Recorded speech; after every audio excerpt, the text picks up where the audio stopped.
So today, the U.S. military actively shot down 2 attack drones over the Strait of Hormuz. And, in almost any other timeline, Wall Street would have completely panicked. We would be looking at a sea of red right now. Oh, absolutely. Total bloodbath. Right.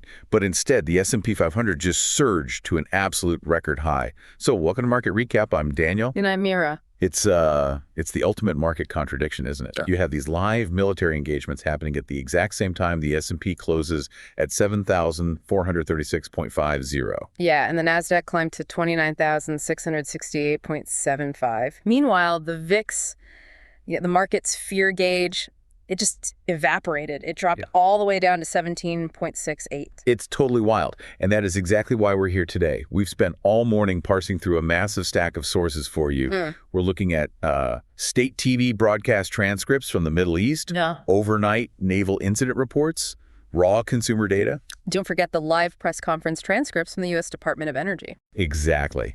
So our mission for this deep dive is to cut through all that noise. We are going to break down exactly what happened, why the markets reacted with such intense euphoria, and the underlying logic behind these moves. Right, because we want to make sure you understand the exact baseline you're operating against heading into the weekend. Definitely. And before we jump into the first session, just our standard reminder that this show is for market context and discussion only. It is not personal investment advice or an investment recommendation. Okay, so let's unpack this timeline. Yeah, let's do it. So what set the stage before the U.S. session opened today? Because to understand Friday's massive rally, we really have to look at the psychological carryover from yesterday. We do. The entire backdrop heading into this morning was built on this massive sigh of relief from Thursday, June 11th. Right, when President Trump abruptly canceled those scheduled military strikes on Iran. Exactly. And the stated reason for the cancellation was a framework agreement being mediated by Qatar. So immediately, that dramatic de-escalation removed a huge global energy risk premium.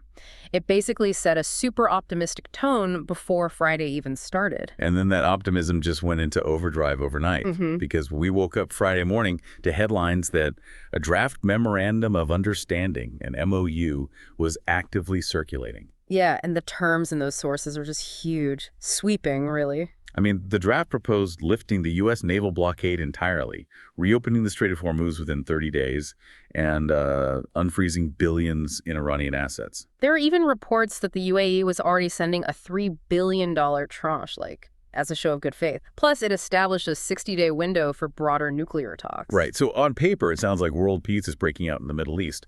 But I have to push back here because when you actually look at the raw source material from the region, it tells a completely different story. Yeah, the market is definitely pricing ahead of physical reality here. Exactly. Are we sure this isn't just a mirage? Because Iranian hardliners, and specifically their foreign ministry spokesperson, went on state TV and explicitly stated that no final decision has been reached. They categorically denied that a Sunday signing in Geneva was locked in. And that is exactly where we need to challenge the market's euphoric reaction. Equity traders see the word framework and they instantly price in a signed treaty. But if we look at this through a game theoretic lens... You mean like this isn't necessarily a genuine peace deal, it's just a negotiation tactic? Right. It's classic geopolitical brinkmanship as bargaining leverage. Iran might just be deliberately stalling to exact more economic concessions.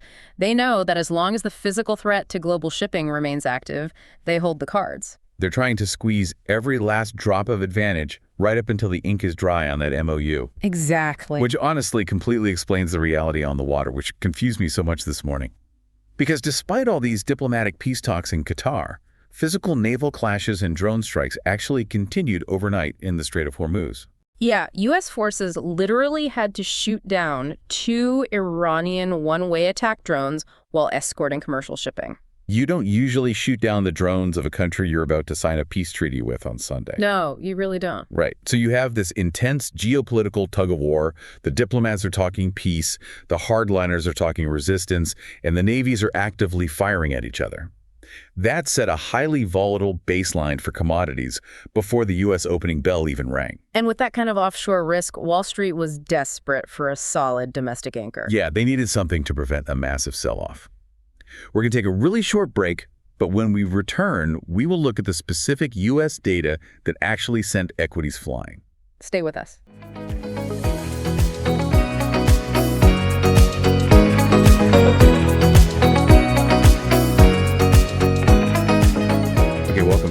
So what actually moved markets during U.S. trading hours? Because surprisingly, at exactly 10 a.m. Eastern Time, the American consumer provided that anchor Wall Street was looking for. Yeah, we got the preliminary University of Michigan Consumer Sentiment Index for June. Exactly. And the headline number beat expectations, coming in at 48.9 versus a forecast of 46. But digging into the report, it wasn't the headline that sent the S&P 500 surging. It was a very specific submetric. Right, it was the one-year inflation outlook. It fell to 4.6%, which is down from a 4.9% forecast. And we really should pause here and explain why this specific data point matters so much to the Federal Reserve and the broader market. Let's do it. Why is consumer psychology like the holy grail here? Well, because inflation is often a self-fulfilling prophecy, right?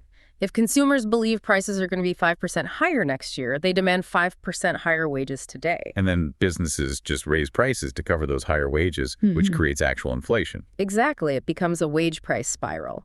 But by showing that consumer inflation psychology isn't becoming unanchored, even with all the recent spikes in energy costs, the Fed gets a massive margin of safety. So it slightly eases the fear of a central bank stagflation trap.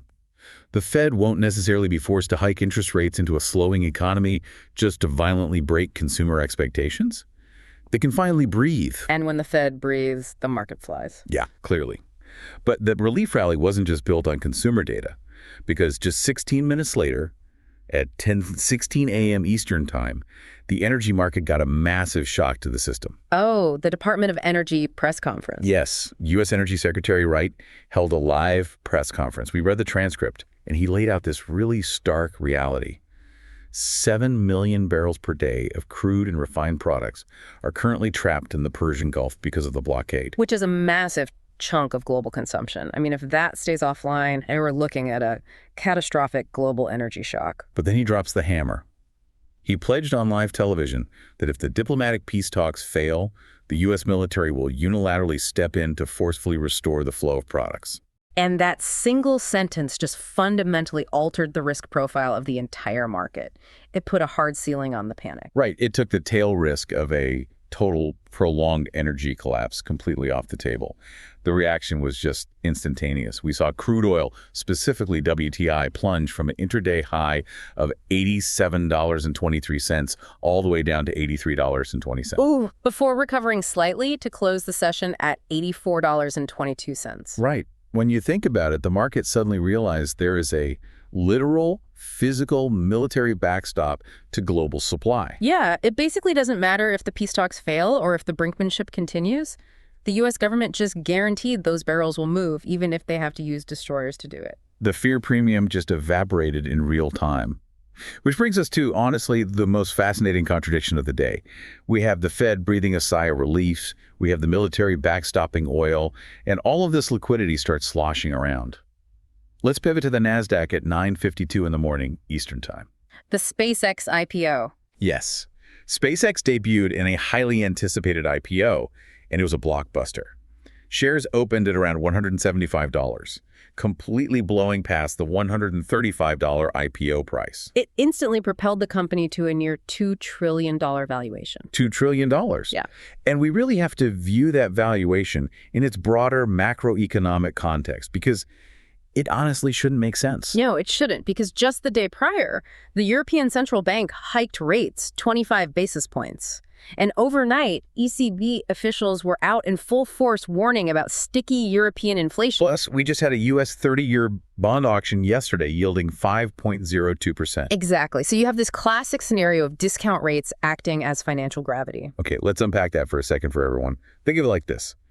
If you can get a guaranteed, basically risk-free return of over 5% from the U.S. government for the next 30 years, why would you take a massive risk on a growth stock that might not pay dividends for a decade? Right. That 5% yield acts like physical gravity. It drags down the valuations of everything else because investors demand a higher premium for taking on risk. But SpaceX still launched into the stratosphere anyway. It completely defied that financial gravity. Right. Why? Why is the market just ignoring the rules? Because it proves that institutional appetite for secular growth is just, it's bulletproof right now. They view AI CapEx as a cycle-agnostic arms race. Investors are looking way past the current cost of capital. They believe the structural growth narrative is so compelling that a 5% bond yield just doesn't matter. Wow. Okay, so cooling inflation fears and massive tech liquidity drove the broad indices higher. We're going to take one more quick break, and then we'll dive into the specific corporate events that shape the day and look at the week ahead.